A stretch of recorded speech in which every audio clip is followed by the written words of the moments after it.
Sehat Indonesia. Berjumpa lagi di program kesayangan kita yaitu Hidup Sehat bersama Dr. Ekles. Nah, di segmen pembuka kali ini saya bersama Dr. Putri. Dokter, kita lagi jalan-jalan, lagi mau cari makan siang pas lapar nih. Benar. Ya. Lagi ini dok, pingin jengkol. Wah, berarti kita cari yang variasi makannya banyak nih dok. Banyak ya? Iya. Oke, nah katanya di jalan sini banyak yang jual jengkol nih dok. Kita lihat-lihat nih dokter. Oh ini nih, ada yang namanya rumah makan jengkol ya. Wah, oh ini iya. banyak nih dok. Nasi Kalau nggak salah di goreng. sini ada kopi jengkol juga dok. Kopi jengkol? Iya. Wah penasaran. Ya pemirsa, ikutin terus. Yuk dok. Wih ada apa aja nih dok ya? Wih ternyata ada Banyak. pasta ya? Betul dok. Variasinya banyak ya dok. Iya karena sebagai orang Manado yang tinggal di Jakarta, aku tahu cuma itu dok. Apa tuh? Semur ya? Semur biasanya, Semur, teman balado biasanya. Ini ada betul. pasta. Oke deh, dok kita pesan semua aja ya? Ya, kita yang cobain unik-unik. semuanya. Oke dokter, mari. Oke.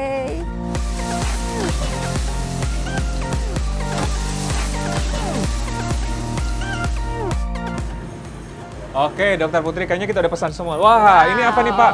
Balado jengkol. Balado jengkol. Ini Menarik banget nih dok. rendang jengkol. Mantap.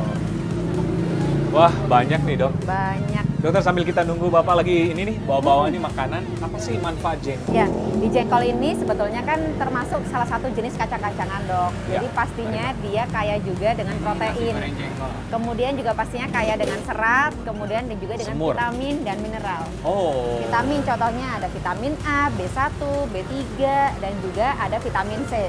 Oke. Belum lagi mineralnya juga banyak dok. Oh, wow. Ada sulfur, ada juga fosfor, kalium, potasium. Jadi benefitnya pastinya banyak sekali untuk kesehatan.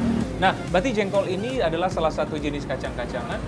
Berarti memang bagus ya untuk kesehatan dokter ya? Betul, per 100 gramnya proteinnya mencapai 5 gram dok. Jadi seperti setara kita makan 1 putih butir telur. Satu putih butir telur. Nah, Yes. olahannya yang baik kayak ini kan banyak sekali olahan nih. Ya, Ini bagus nggak dok untuk kesehatan nih dokter?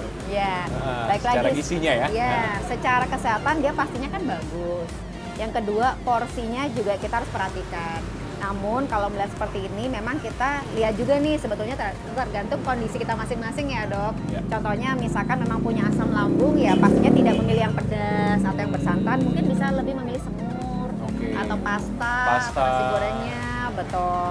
Kemudian oke. kalau misalkan dia memang punya biasanya gangguan fungsi ginjal itu harus konsultasi dulu dok, karena kan dia bisa juga mengganggu menurunkan fungsi ginjal. Tapi kalau sehat Dalam normal keadaan seperti baik-baik kita, saja. betul, harusnya tidak menjadi masalah. Tinggal nanti, ya balik lagi tadi, kalau misalkan mau menurunkan berat badan, tinggal bumbunya tidak terlalu banyak ditambahkan ke nasi. Setuju. Tapi ada yang kurang nih kayaknya ya. Kopi tadi ya? Minumnya dong. Iya, Pak, betul. kopi ya. Kopi jengkol. Oke. Wah, ini nih. Tapi penasaran nih. Nggak apa-apa, Pak. Ini bagi pemirsa, sapa di pemirsa nih. Kopi jengkol ini kopi sama jengkol atau apa sih dalamnya, Pak? Ya, jadi Ah, ah. bubuk jengkol kita mix sama kopi. Oh, jadi jengkol sudah dalam bentuk bubuk. Ah. Dimix lah dalam kopi. Gitu. Oke. Ini unik banget nih, Pak. Ini kreasinya keren banget. Tapi kembali lagi ke Dokter Putri. Ini kan sesuatu inovasi yang baru ya. Aku Betul. baru denger nih kopi sama jengkol ya. Betul. Itu gimana dok kalau di mix seperti itu? Ya, sebetulnya tidak ada masalah ya dok, tapi pastinya secara protein dia pastinya lebih rendah. Cuman kita tetap bisa mendapatkan benefit seperti vitamin, mineral, dan apalagi kalau dia disangrai terlebih dulu, tadi bubuk dari jengkolnya harusnya untuk asam jengkolatnya yang bisa membahayakan tubuh kita sudah mulai berkurang. Oke. Jadi memang bisa juga ya dalam bentuk bubuk ya? Betul, tapi tadi memang benar-benar dibuat dari si jengkolnya alami. Si langsung. jengkol alami. Betul. Nah, berkaitan dengan beberapa asupan jengkol kan ada jengkol yang dibubuk, ada dalam bentuk olahan, ada yang dimakan langsung kayaknya ya. Betul. Mana yang bagus dokter?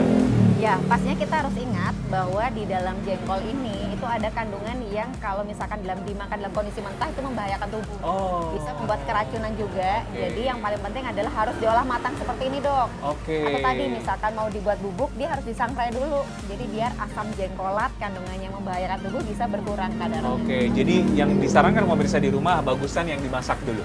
Ya, Dokter betul. silakan makan dokter. Baik, terima kasih, Dok. Oh, enggak, ini penasaran nih dokter. Karena di Manado nggak ada nih. Betul. Dokter, Kreatif ya, Dok? kreatif menu-menunya. nih. Nah, kalau berlebihan, gimana sih dok? Ada dampaknya kan?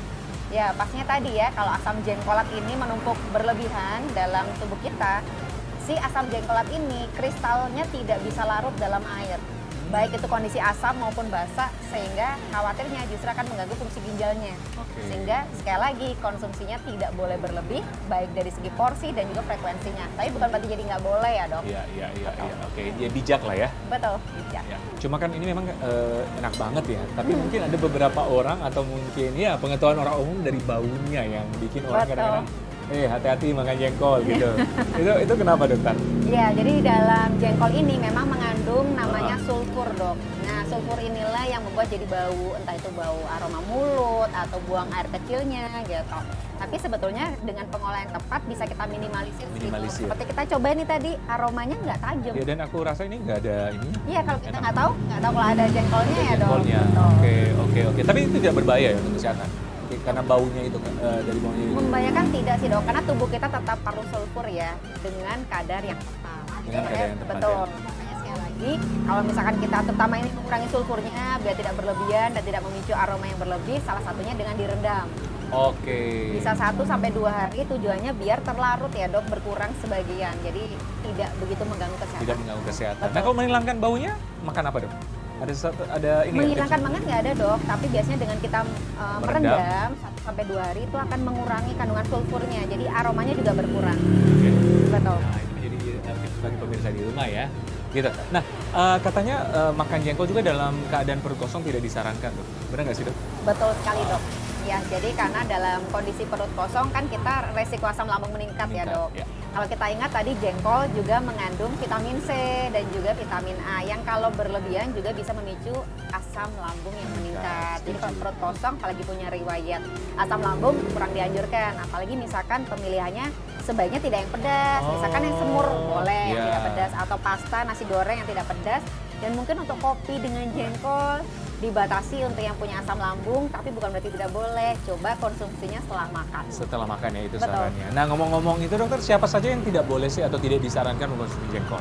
Ya, Selain tadi ya? Betul. Yang pasti yang wajib adalah untuk menghindari ya dok, yang punya gangguan fungsi ginjal. Walaupun itu fungsi ginjalnya kondisinya akut ya, gangguannya tetap tidak dianjurkan. Jadi kita harus yakin dulu bahwa fungsi ginjal kita normal agar kita bisa meminimalisir efek samping dari kristal yang terbentuk dari asam jengkolat tadi dok. Oke. Gitu. Terus katanya tidak boleh untuk ini kolesterol. Asam urat Asam dok. urat. Kalau Ya. kolesterol, penderita kolesterol katanya jengkol menyebabkan kolesterol nih. Harusnya enggak, karena Enggak kan ya? dia kacang-kacangan. Kita ingat bahwa kolesterol adanya adalah dari protein atau dari sumber hewani. Dia tidak ada di nabati, kecuali pengolahannya salah. Pengolahannya salah. Misalkan digoreng lama atau minyaknya Minyaknya berlebih. bisa meningkatkan kolesterol. Jadi tidak secara langsung dok. Oke, berarti itu mitos ya. Itu mitos.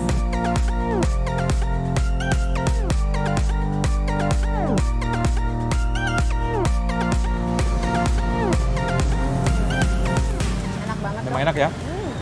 Dokter, tapi katanya jengkol ini ya bisa anti peradangan, bisa bikin sembuh luka. Itu gimana dokter? Kalau kita ingat tadi kandungan di awal ya, bahwa jengkol juga mengandung vitamin A, C, dan E.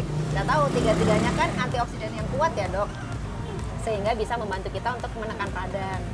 Kemudian asam lemaknya juga kalau dikacang-kacangan kan asam lemaknya bagus buat tubuh kita ya, jadi otomatis bisa membantu mencegah radang atau resiko jangka panjang ke arah kanker bisa kita minimalisir. Oh benar, jadi katanya sebagai anti kanker. Itu gimana dokter? Betul, jadi balik tadi ya, sebagai antioksidan yang Tinggi. bagus, betul, seratnya juga baik, dengan pengolahan yang tepat bisa membantu kita untuk meminimalisir. Bukan berarti jadi sama sekali tidak mungkin ya, karena memang kanker ini kan multifaktorial. Itu faktor penyebabnya. Berarti Betul. bukan ya setidaknya daripada nggak sama sekali. Betul. Karena antioksidan yang tinggi bisa membantu ya. Betul. Setuju dokter. Nah terakhir dokter, sebelum kita makan besar nih dokter, tips bagi pemirsa di rumah bagaimana mengkonsumsi jengkol yang bijak dan bermanfaat untuk kesehatan. Baik, yang pertama adalah pastikan agar kita tahu bahwa fungsi ginjal kita normal dok. Kemudian yang kedua adalah pastikan juga agar porsinya sesuai kebutuhan aja. Jadi bukan berarti kalau kita suka jengkol akhirnya jadi berlebih nih semua kita habiskan, nggak juga dok. Dan kita tahu juga riwayat kita ini punya penyakit apa. Contoh misalkan memang kita punya asam lambung yang mudah meningkat, maka sebaiknya tidak memilih yang masak pedas seperti ini ya, seperti balado atau misalkan dengan rendang yang kaya dengan santan, tapi kita bisa mengganti, misalkan kita pilih nih yang semur, atau kita pilih yang nasi goreng atau pasta. Iya, memang harus bijak ya, disesuaikan dengan kondisi kita masing-masing. Setuju ya dok? Betul, setuju.